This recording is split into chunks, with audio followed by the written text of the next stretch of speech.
second sewer pipe? Well, we're gonna find out, but Yeah. they should all connect and head out to the city, Yeah, in one. all in one, Yeah. yeah.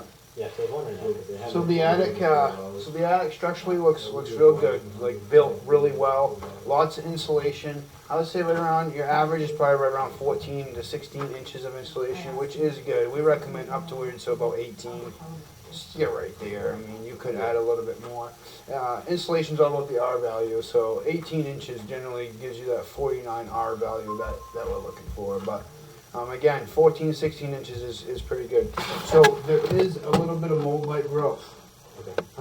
We call it mold like growth until we test it. We do have the ability to test it. I'm not sure if that's something you guys need or want done. That's probably something you want to talk to Sue about. I did mention to Sue already that there is mold like growth, and we're going to recommend a mitigation company come and clean that out. It's on the left side of the home, which is the same side that has the algae staining and the moss. And a lot of that is got to be created from the shade from that big tree, and that's why it's not drying out. Okay. There's like none on this side, and the same thing, there's no algae staining or moss on this side or mold. Yeah. So it all is really, you have pretty good airflow up there as far as ventilation goes. You have a ridge vent on the top of the roof, and you have soffit vents up under.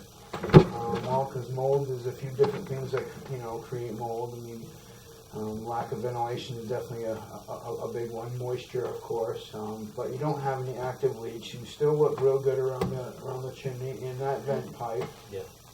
Now, there's no moisture staining, but still muggy air. All that's moisture. It does get into our attic and it's getting trapped. So you could add a little bit more ventilation. You could add like a passive roof vent, things like that. But I'm going to recommend a mitigation company come in and clean it and evaluate it, and see if they give you different recommendations. Probably one of them is to get rid of that tree.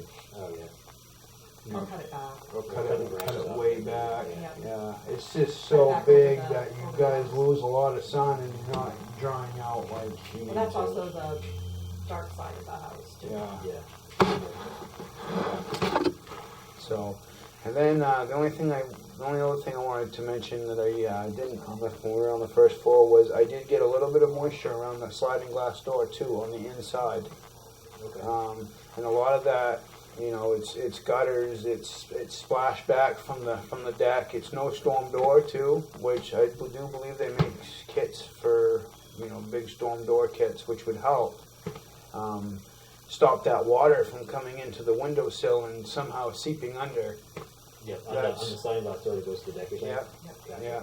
So it wasn't, I've He didn't find any basically moisture over here, so. it's elevated moisture. I mean, when it wasn't ringing red, like you're always gonna have moisture on concrete, but it was still yellowish. It's elevated moisture on the inside of the home, So something, but he didn't find anything down here. That's great. It has not gone deep.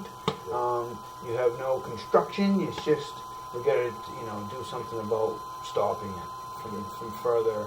I don't know if Bill talked to you about how if the deck was flashed appropriately, things like that are going to help. But you'll see all that in the report, recommendations. And then, Yeah, so is like a lot of mold in the attic or like some? enough to be, so if it's a very little amount, I'll sometimes recommend just to clean it. Had Shane go up and take a look at it. Yeah. Oh, yeah. yeah. Give me a picture. Oh, yeah. I'll put a couple in the report and I can show you guys a couple right now. Okay. Cool. And So, all that black right there, it's in most of those bays. Gotcha. Some more of that. It's not like Black Death. I mean, sometimes mold will go so far as you'll have to replace some of the sheathing. It's definitely not to that extent. A little bit of maintenance needed on the chimney too. You can see some of those mortar joints are coming apart there a little bit. Yep. And then that white that we actually see is called efflorescence, and it's moisture seeping back through. It's generally a couple of things. It can be moisture seeping back through the chimney, or a sign of poor drafting.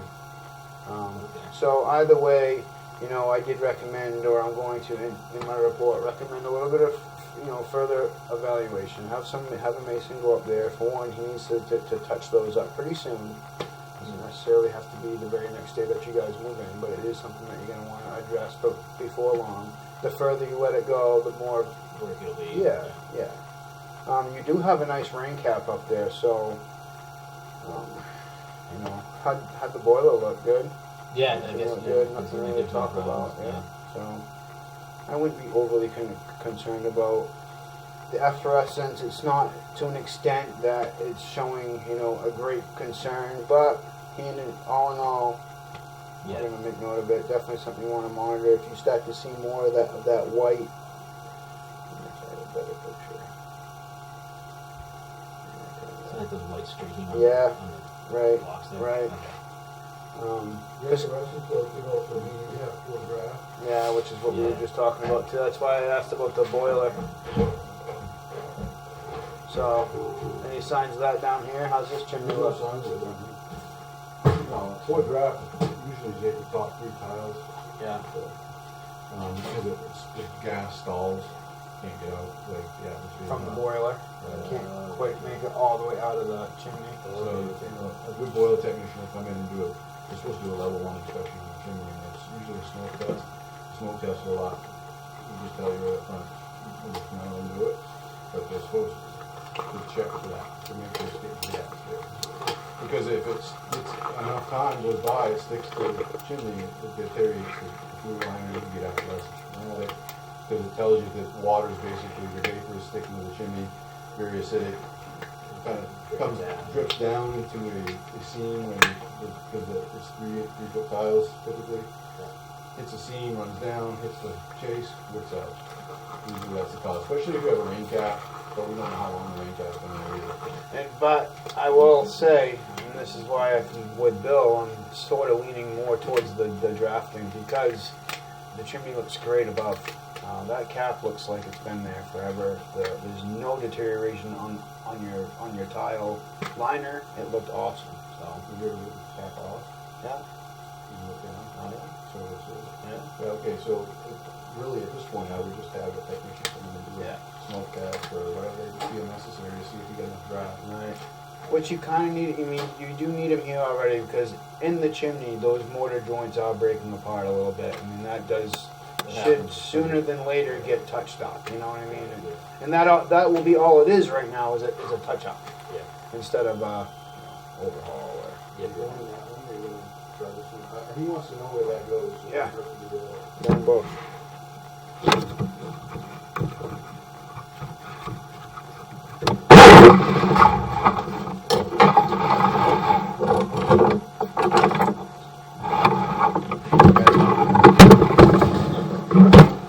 Get past the gross part. It's pretty Oh, cool. It is. It's, Yeah, I installed these for you. You did? So Nice. passed it.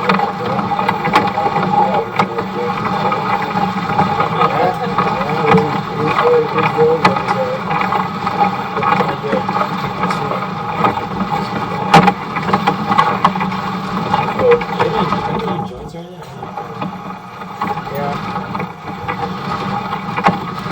Sure, you want to sing? Please, thank you. Separation. Just not showing.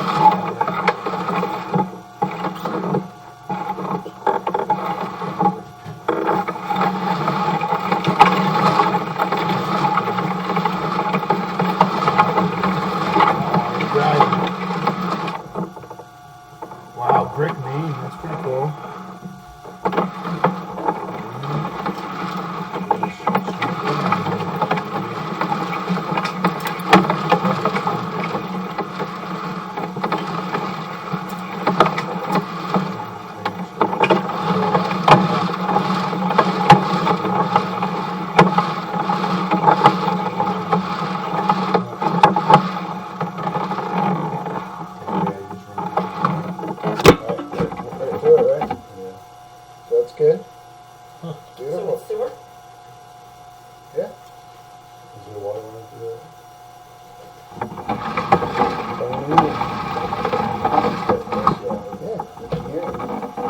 all connect and they all The shoot good out. news for you is you got your waistline right Yeah, I know. I know, that's a super, And your water line right there. Yeah. You're going far. Yeah. And the panel right there. They didn't put an extra road.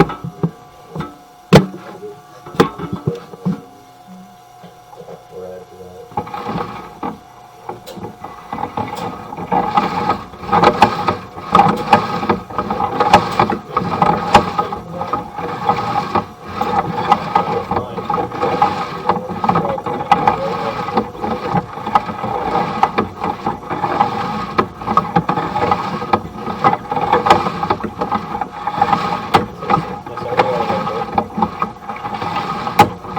thoughts on that, Bill? Well, it's just a cap there.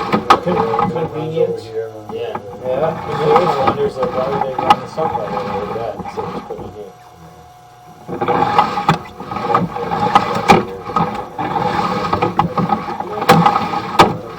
It's good to have a little that's why. They don't get power.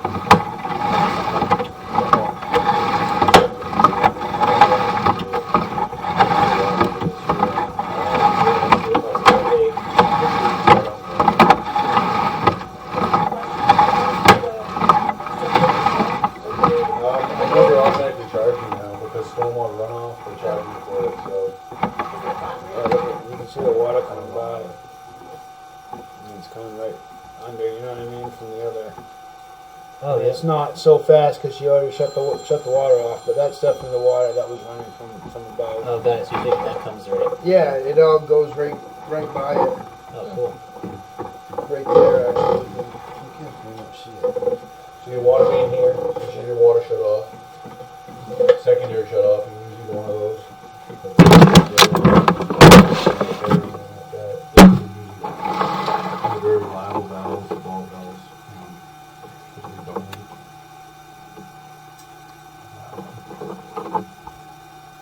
I definitely recommend